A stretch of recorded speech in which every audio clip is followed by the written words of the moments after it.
Hello and good morning students. आज हम शुरू करते हैं वेक्टर पे एक्सरसाइज 10.1 हम कर चुके हैं, as you already know it. तो पहला सवाल स्टार्ट करते हैं। पहले सवाल में क्या है, आपने मैग्नीट्यूड निकालना है। कुछ वेक्टर्स दिए हैं, you have to find their magnitude. और वेक्टर को देखो कैसे लिखते हैं। ये वेक्टर है ए और ये है आई प्लस जे प्लस के। ये नोटेशन है वेक्टर्स की, ठीक है। आई प्लस जे प्लस के। तो ए का मैग्नीट्यूड क्या होगा, मैग्नीट्यूड ऐसे लिखते हैं, मॉडुलस जिसको आप बोलते हैं। आई जे और के जो कोफिशिएंट्स हैं, सबके कोफिशिएंट एक है, उनका स्क्वायर करो। मॉडुलस क्या होता है, जो वेक्टर है उसमें आई जे और के जो कोफिशिएंट हैं उनका स्क्वायर करके रूट ले लेते हैं, दैट इज़ कॉल्ड मॉडुलस। तो ये बिल्कुल सिंपल था। 1 का स्क्वायर 1 होता है, अगेन 1 + 1 3 और इसकी वैल्यू आ गई √3। ठीक है जी। क्वेश्चन नंबर फर्स्ट हमने शुरू किया है, उसका फर्स्ट पार्ट था ये। सेकंड पार्ट में एक वेक्टर बी है which is 2i - 7j - 3k ऐसे, ठीक है। तो इसका मैग्नीट्यूड क्या होगा, यानी मॉडुलस क्या होगा, तो हम लिखेंगे रूट में 2 का स्क्वायर प्लस जे का क्या है कोएफिशिएंट -7 का स्क्वायर प्लस के का कोएफिशिएंट है -3 का स्क्वायर। ये हो जाएगा मैग्नीट्यूड या फिर मॉडुलस। अब 2 का स्क्वायर 4 होता है, -7 हो या +7 स्क्वायर करते ही 49 और 3 का स्क्वायर हो गया 9। ये 3 है बच्चों, ठीक है जी। तो इसको टोटल करो, ये आ गया 62, ठीक है।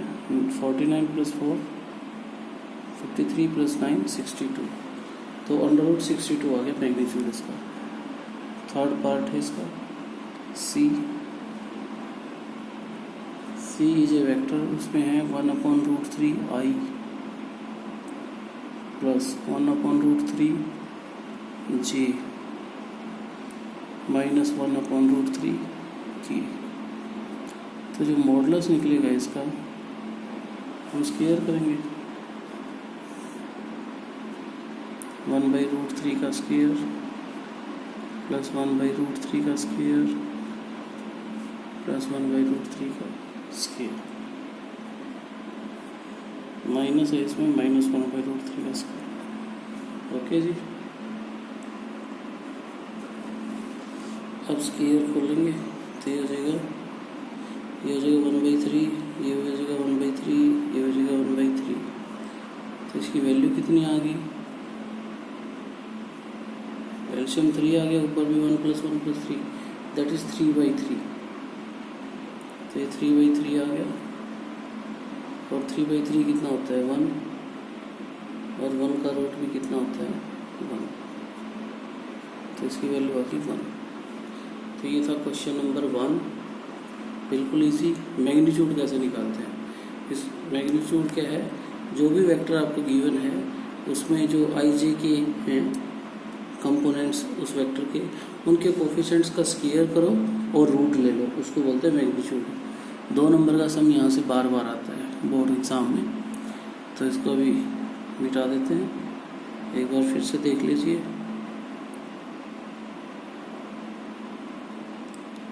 और अगर कोई क्वेश्चन समझ ना आए बेटा तो आप वीडियो को रोक के भी देख सकते हैं।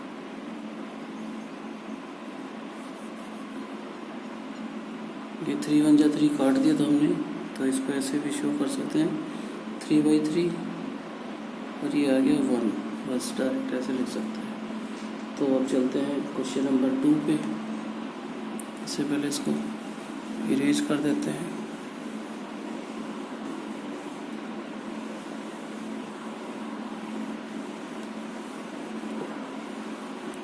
बिल्कुल आसान सा चैप्टर है ये। क्वेश्चन नंबर 2 में आपने बताना है कि right 2 different vectors having same magnitude. Vector different होने चाहिए लेकिन मैग्नीट्यूड सेम होना चाहिए। तो आपने कोई ऐसा एग्जांपल देना है। मान लो मैंने एक एग्जांपल, एक वेक्टर लिया i plus 2j plus 3k, ठीक है।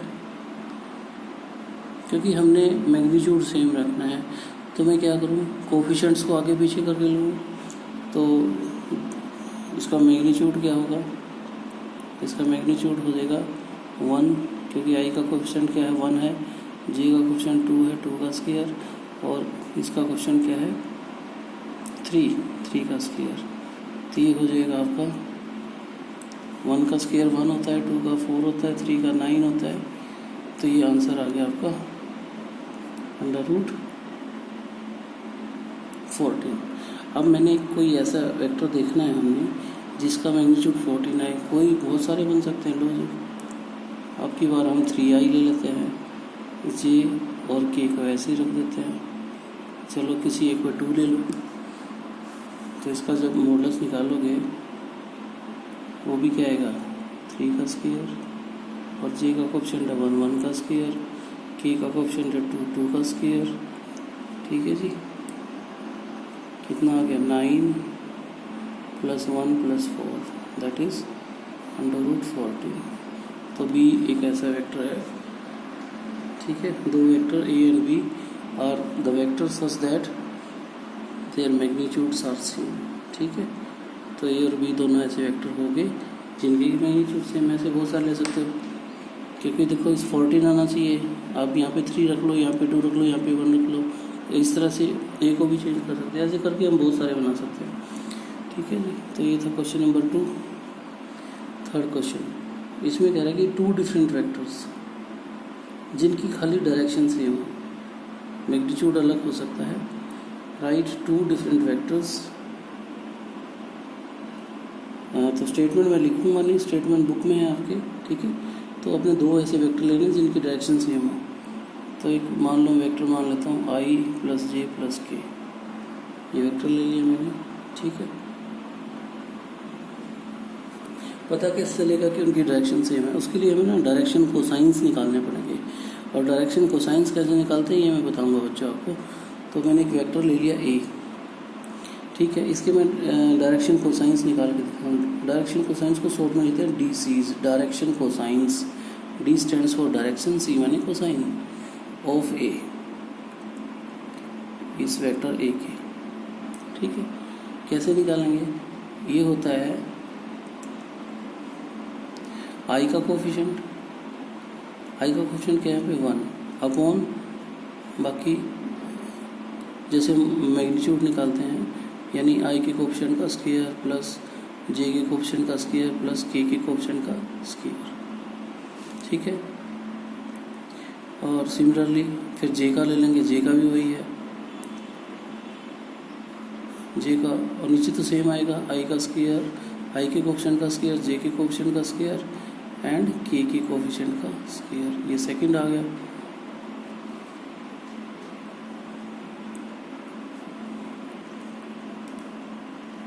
ये स्क्वायर लिखे हैं बेटा मैंने, 1 का स्क्वायर अगेन, और डायरेक्शन कोसाइंस है, हम नोटेशन ऐसे लगाएंगे इसकी।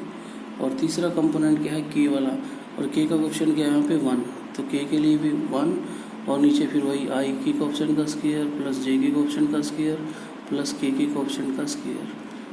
तो ये आ गया डायरेक्शन कोसाइंस, सिंपल सा है। तो ये आ गया 1 अपॉन, इसका करो 1 का स्क्वायर 1 होता है, ये भी 1, ये भी 1 अपॉन √3, दूसरा भी 1 अपॉन √3, तीसरा भी 1 अपॉन √3। ये आ गया डायरेक्शन कोसाइंस। अब हमने एक ऐसा वेक्टर देखना है जिसके डायरेक्शन कोसाइन 1/√3 1/√3 1/√3। तो एक वेक्टर कौन सा होगा वो, तो हमने एक वेक्टर ले लिया, ठीक है, 3i plus 3j plus 3k।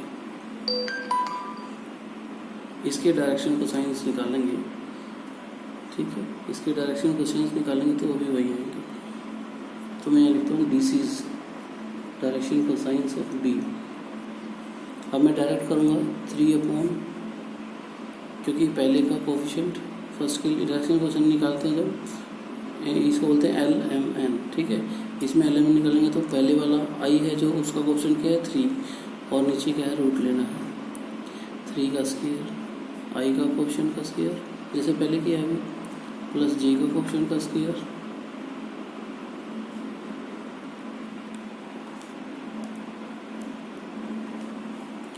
वो भी 3 का स्क्वायर हो जाएगा और ये 3 का स्क्वायर। सिमिलरली दूसरा कंपोनेंट भी वही है क्योंकि जे का क्वेश्चन भी वही है तो इसको फिर से लिखेंगे 3 का स्क्वायर प्लस 3 का स्क्वायर प्लस 3 का स्क्वायर और तीसरा जो के का क्वेश्चन है उसके लिए भी 3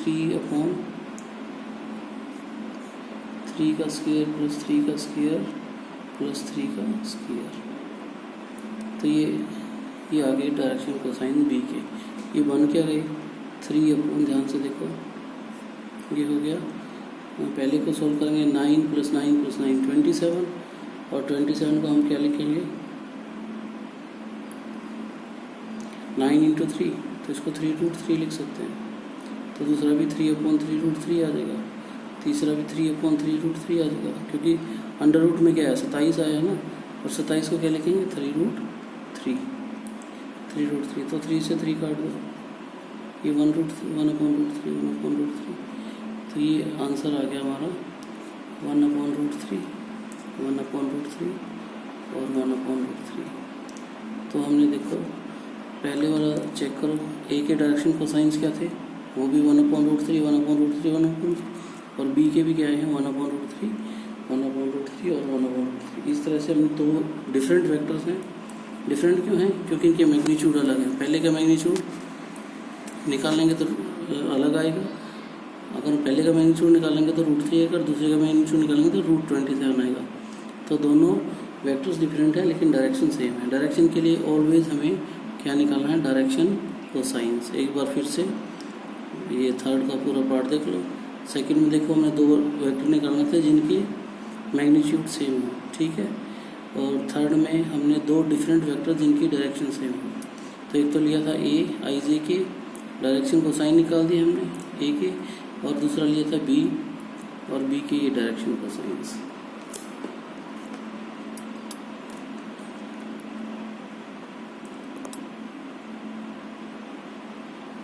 तो ये था क्वेश्चन नंबर 3। अब हम चलते हैं क्वेश्चन नंबर 4 पे। इसके लिए पहले इसको थोड़ा सा मिटा देते हैं बेटा।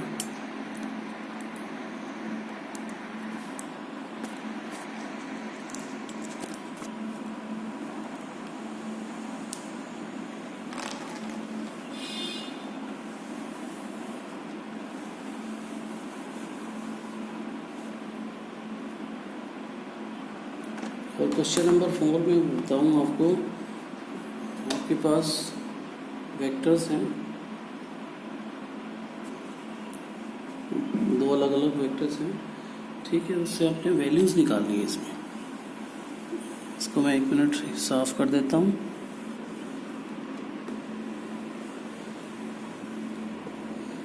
क्वेश्चन नंबर 4 स्टेटमेंट क्या है find the values of x and y। आपने x और y की वैल्यू निकालनी है। x और y की वैल्यू निकालनी है ठीक है जबकि वेक्टर्स दिए हैं आपके पास और दोनों वेक्टर्स क्या हैं इक्वल। अच्छा इक्वल वेक्टर्स कौन से होते हैं जब उनके कोरस्पॉन्डिंग पार्ट्स भी इक्वल हों। कैसे मतलब i कंपोनेंट के बराबर हो j कंपोनेंट j वाले के बराबर हो और k वाला k के बराबर हो। अच्छा जी ये क्वेश्चन नंबर 4 में क्या गिवन है एक वेक्टर है 2i + 3j और वो इक्वल दे रखा है xi + yj। कितना आसान है। तो i का कंपोनेंट यहाँ पे x है यहाँ पे 2 है तो x की वैल्यू 2 होगी। j का कंपोनेंट y है यहाँ पे 3 है y की वैल्यू 3 होगी। तो हमने एक ही वर्ड लिखना है इक्वेटिंग या कंपेयरिंग वर्ड यूज़ कर सकते हो। कंपेयरिंग द कोफिशिएंट्स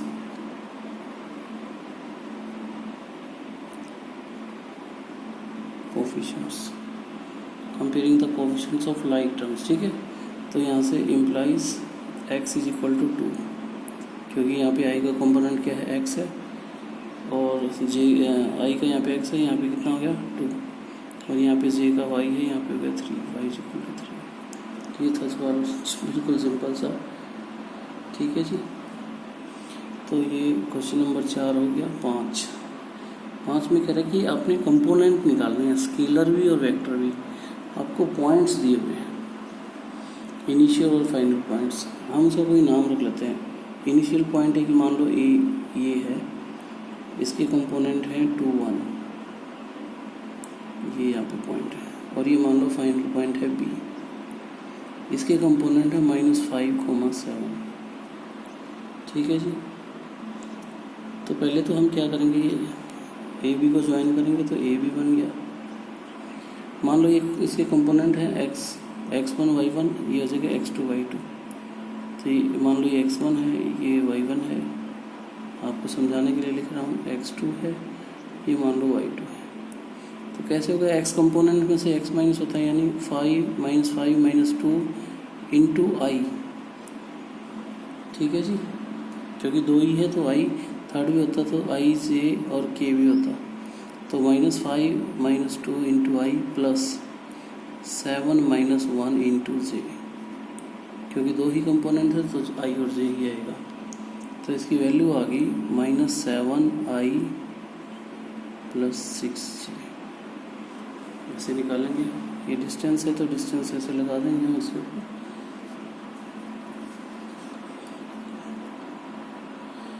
तो इसके दोनों वेक्टर और स्केलर कंपोनेंट अगर बताने हैं तो अच्छा, इसमें लिखेंगे हम वेक्टर कंपोनेंट्स।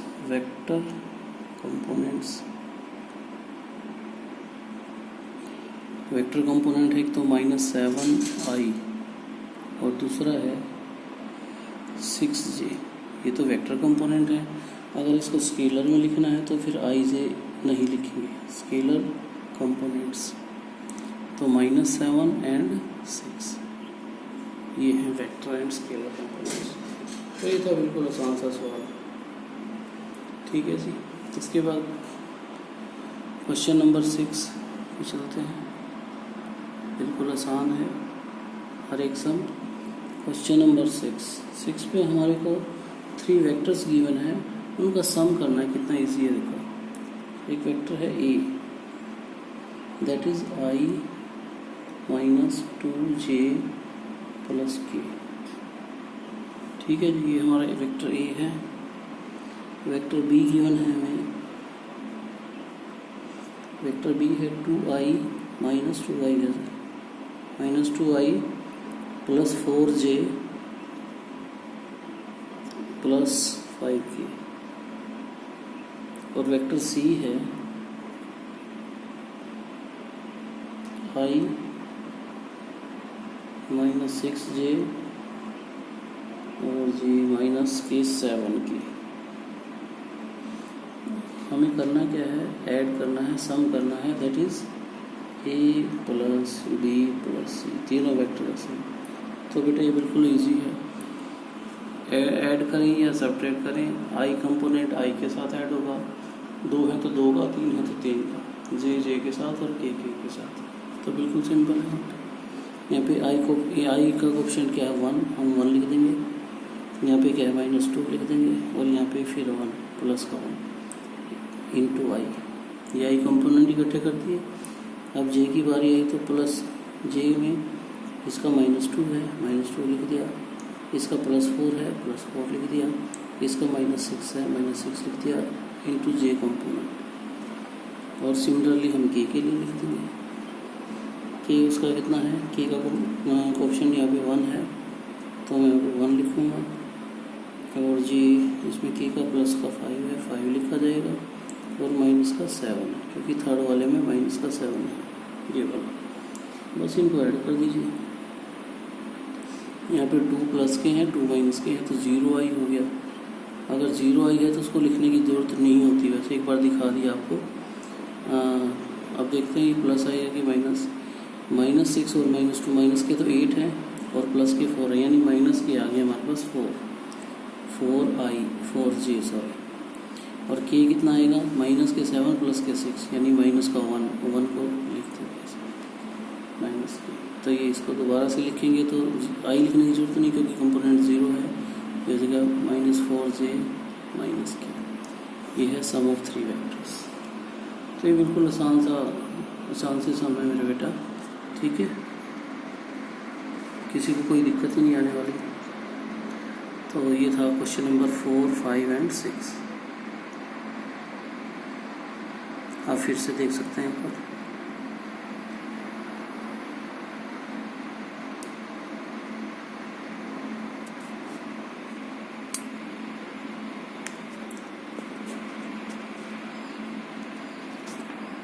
अब इसको एक बार रब कर देते हैं नेक्स्ट क्वेश्चन करने के लिए।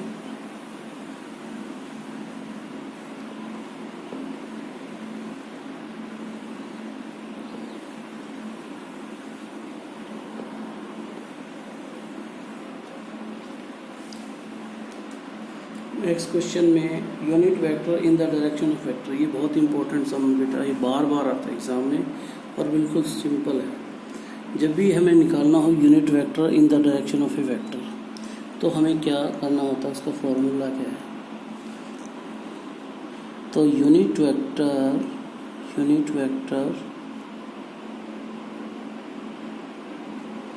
इन the direction of A vector, चलो उसका नाम मैंने ए रख दिया। वो होता है वो vector divide by it's modulus. ये सिंपल सा होता है, बस ये काम करना होता है। मैंने लिखा है वहाँ पे ए अपॉन मोड है, ये मोड है बेटा, अगर किसी को देखने में दिक्कत है तो।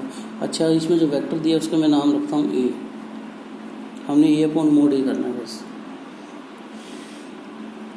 तो ए है हमारे पास i plus J plus 2k, और मोड ए क्या हो जाएगा इसका 1 का स्क्वायर, इसका कोएफिशिएंट भी 1 है, 1 का स्क्वायर, k का कोएफिशिएंट 2 का स्क्वायर अंडर द रूट। ठीक है जी। तो 1 का तो 1 ही आता है, 1 का फिर 1 आ गया, 2 का स्क्वायर 4 आ गया, तो ये आ गया टोटल 6 अंडर रूट 6। तो 1 की बात तो हम लिखेंगे unit vector in the direction of vector, जो लाइन ऊपर लिखी थी ये फॉर्मूला फिर से लिख देते हैं। वैसे डायरेक्ट इसमें वैल्यू डाल दो, unit vector in the direction of vector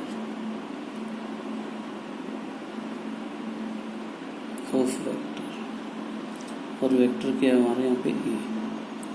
तो ए पहले तो ए ऊपर तो आई ए आ जाएगा, i plus J plus 2k। देखो फॉर्मूला क्या कहता है ये, ठीक है, ए अपॉन मोड है, उसको मोड ए से डिवाइड कर देंगे बाई रूट 6। तो ये है फॉर्मूला। इसको अलग अलग भी लिखा जा सकता है क्योंकि रूट 6 सबको डिवाइड कर रहा है, तो 1 अपॉन रूट 6 इंटू आई, क्योंकि इसका क्वेश्चन भी 1 है ना, आई के आगे क्वेश्चन 1 है, तो 1 अपॉन रूट 6 हो जाएगा। सिमिलरली 1 अपॉन रूट 6 इंटू जे, और 1 अपॉन या फिर 2 अपॉन रूट 6 इंटू के। तो ये था unit vector in the direction of A vector, कोई भी ए बी सी डी जो भी, वेरी वेरी इंपॉर्टेंट, बहुत इंपॉर्टेंट सवाल है, ठीक है। ये 2 नंबर का हर बार आता है। नेक्स्ट क्वेश्चन,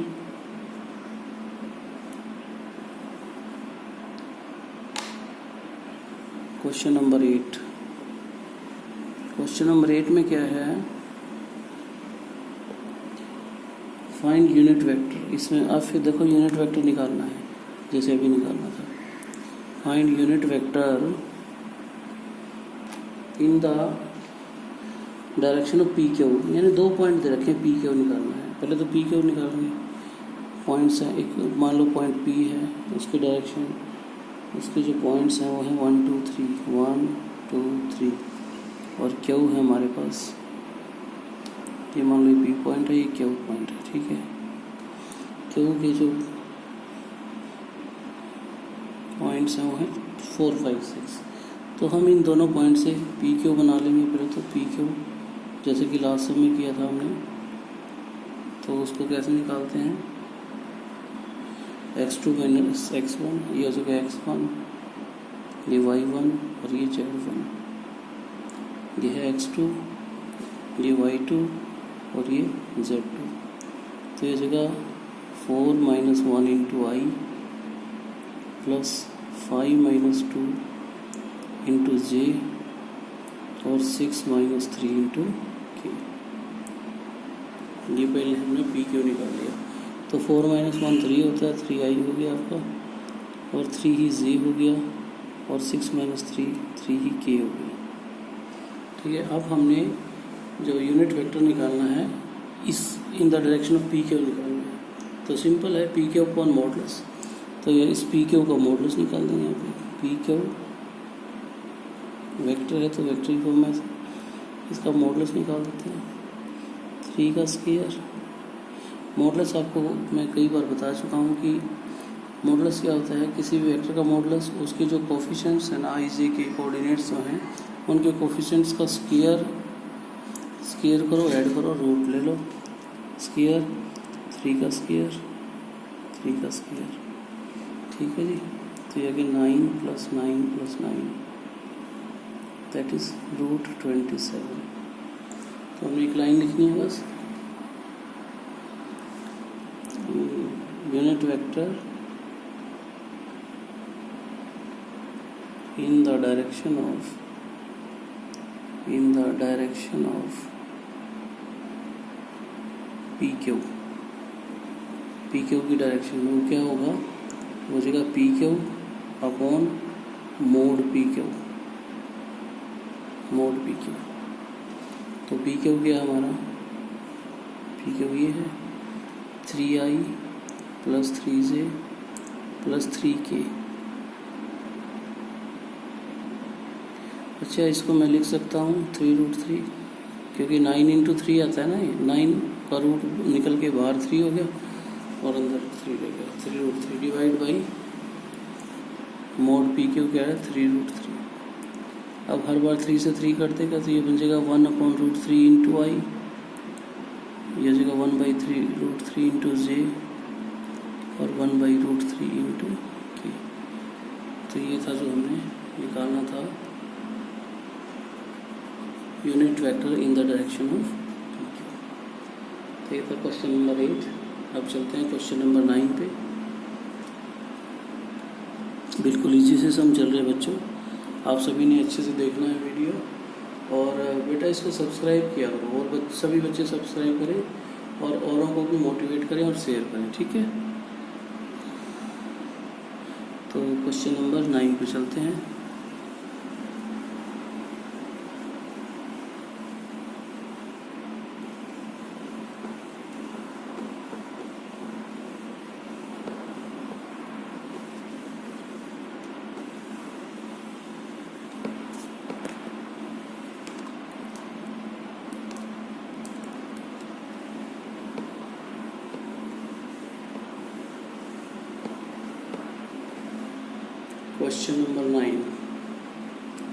क्वेश्चन नंबर 9 में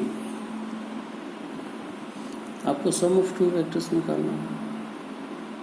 नहीं, आपने unit vector in the direction of sum of 2 vectors. Yes, तो पहले तो वेक्टर लिख लेंगे हम। ए वेक्टर है हमारे पास 2i - j + 2k।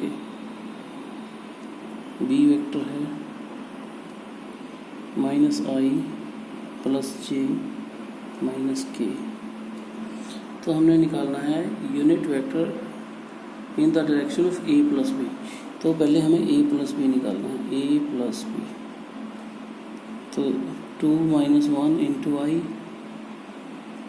और ये -1 + 1 इंटू जे। कोएफिशिएंट्स को जोड़ देंगे हर एक के, ये जे है भाई, और ये हो गया 2 - 1 इंटू के। तो ये हो जाएगा आई, क्योंकि 2 में से 1 बच गया था, और ये 0 हो गया तो लिखने की ज़रूरत नहीं है, 0 जे हो गया, और ये 2 में से 1 गया 1, तो के। ये आ गया आई + के। a + b की वैल्यू आ गई वेक्टर a + b की i + k। अब हमने लेना है इसका मॉडुलस, क्योंकि वेक्टर यूनिट वेक्टर निकालना है, और ये होता है इनके कोएफिशिएंट्स का स्क्वायर। दोनों कोएफिशिएंट 1 है 1 का स्क्वायर 1 प्लस 1, ये आ गया under root 2।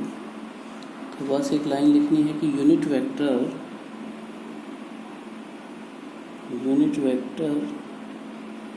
In the direction of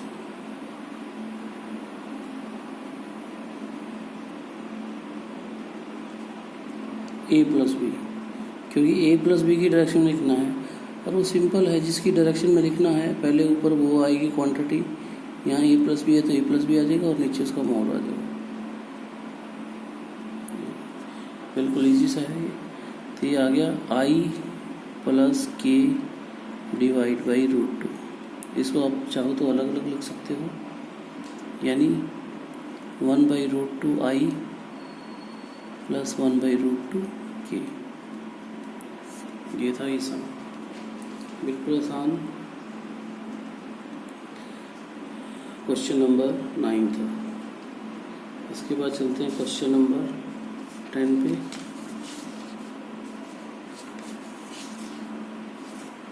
question number 10,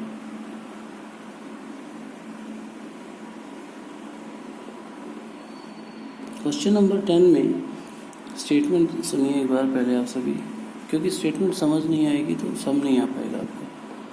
सबसे पहले ज़रूरी है कि हमें स्टेटमेंट समझ आए। फाइंड ए वेक्टर, एक वेक्टर आप फाइंड आउट करो, निकालो इन द डायरेक्शन ऑफ, एक वेक्टर गिवन है और जिसका कि मैग्नीट्यूड कितना है, उसका जो मैग्नीट्यूड है वो है 8 यूनिट्स, 8 यूनिट्स मैग्नीट्यूड है। तो हम पहले तो जो गिवन वेक्टर है वो ले लेंगे। क्वेश्चन नंबर 10, तो जो गिवन वेक्टर है उसका नाम रख देते हैं, चलो ए नाम रख दिया। वो वेक्टर है 5i माइनस जे प्लस 2k, ठीक है जी। इसका मॉडल्स लेंगे क्योंकि यूनिट वेक्टर निकालना है इसकी डायरेक्शन में, और वो होता है square of coefficients, sum of square of coefficients under the square. 5 का स्क्वायर, यहाँ पे -1 का स्क्वायर, और ये आ गया 2 का स्क्वायर।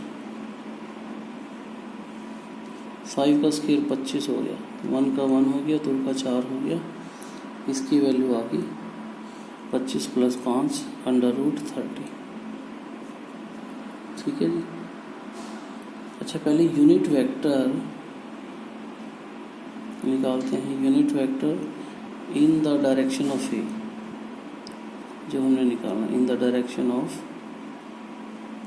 ए, इस ए की डायरेक्शन में क्या होगा, जिसका भी निकालना होता है जिसकी डायरेक्शन में वो vector plus divide by modulus, ठीक है। तो ये निकल गया, तो ये आ गया 5i minus J plus 2k divide by root 30, ये, ठीक है जी। अब स्टेटमेंट क्या है, उससे हमें करना क्या है कि जो वेक्टर है ना, in the direction of this vector has magnitude 8 units, तो हम इसको उस वेक्टर को निकालेंगे, vector of magnitude, vector of magnitude 8 units, जिसका कि मैग्नीट्यूड 8 यूनिट्स है, in the direction of vector, in the direction of A, जो ए की डायरेक्शन में है। यानी कुछ नहीं करना, जो हमने ए की डायरेक्शन में यूनिट वेक्टर निकाला है उसको 8 से मल्टीप्लाई कर देंगे, दैट इज द आंसर। यानी 8 into unit vector of A, unit vector of A का unit vector, unit vector of A, और ए का यूनिट वेक्टर हमने निकाला था 5i minus J plus 2k divide by root 30, तो ये था 8 यूनिट। इसको चाहो तो मल्टीप्लाई कर दो ऊपर, चलो मल्टीप्लाई कर देते, ये आ गया 40i minus 8j plus 8 to the 16k divide by root 30। तो ये वो वेक्टर है जिसका कि मैग्नीट्यूड 8 यूनिट है in the direction of vector A. ये था सम, बिल्कुल आसान सम था। ठीक है, तो एक बार फिर से देख लीजिए अच्छे से। वेक्टर ले लिया हमने, उसका निकाल लिया, और वो कितना है 8 यूनिट्स। 8 यूनिट ऑफ ए है, तो 8 into unit vector of a, बिल्कुल आसान। ठीक है, तो now we move on to question number 10। तो हो गया क्वेश्चन नंबर 11।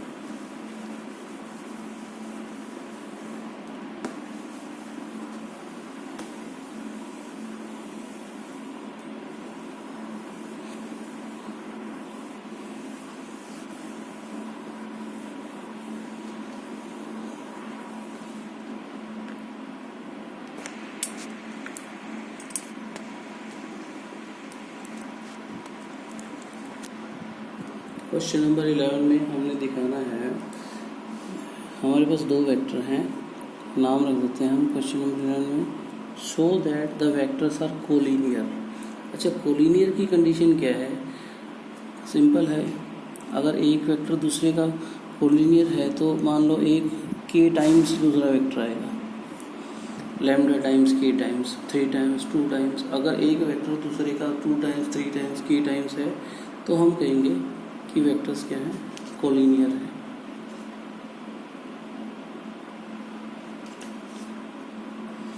ठीक है, तो अभी ये चेक कर लेते हैं। तो एक वेक्टर है ए, दो वेक्टर हैं, नाम रख लेते हैं। वेक्टर ए बराबर है 2i - 3j + 4k। ठीक है जी। दूसरा वेक्टर है बी, 4i - k + के 6j और जी -8k। अभी बताया था आपको, अगर एक वेक्टर दूसरे के कुछ टाइम्स आता है, के टाइम्स आता है, लैम्डा टाइम्स आता है, तो हम कहेंगे कि दोनों कोलिनियर हैं। इसमें से कॉमन निकाल के देख लेते हैं। अगर मैं -2 कॉमन लूँ तो ये जगह 2i - 3j + 4k, और ये क्या है, वेक्टर ए है, -2 इंटू वेक्टर ए आ गया। ध्यान से देखो, तो यहाँ पे लिखेंगे 2 vectors are collinear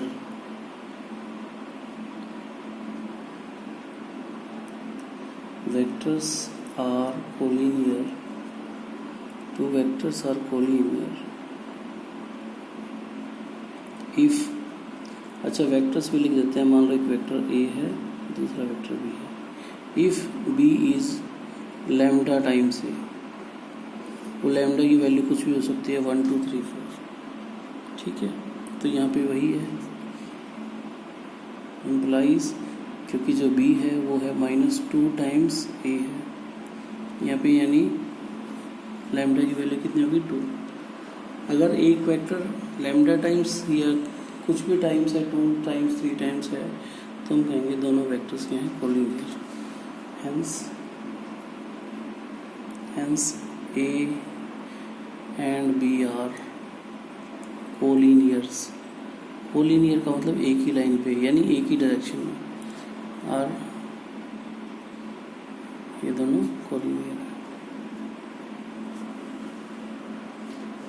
ठीक है जी, तो ये क्वेश्चन नंबर 11 था। तो इस चैप्टर को बेटा हम 2 वीडियो में करेंगे, तो आज के लिए इतना ही, क्योंकि इसमें क्वेश्चंस हैं हमारे पास 18 क्वेश्चंस हैं। ठीक है, तो ये वीडियो काफ़ी बड़ा हो जाएगा अदरवाइज़, तो सभी बच्चों ने वीडियो को अच्छे से वॉच करना है, अंडरस्टैंड करना है बड़े प्यार से। और अगर कोई प्रॉब्लम आती है तो बेटा आप संकोच ना करें, कभी भी आप मुझे पूछें, आप मुझे व्हाट्सएप कर सकते हैं, कॉल कर सकते हैं। ठीक है, ज़रूरी यह है कि आपको समझ में आना चाहिए। तो सभी बच्चे अच्छे से वीडियो को वॉच करेंगे, इसको अच्छे से समझेंगे और अपनी नोटबुक पे करेंगे। आज के लिए इतना ही। थैंक यू बच्चों।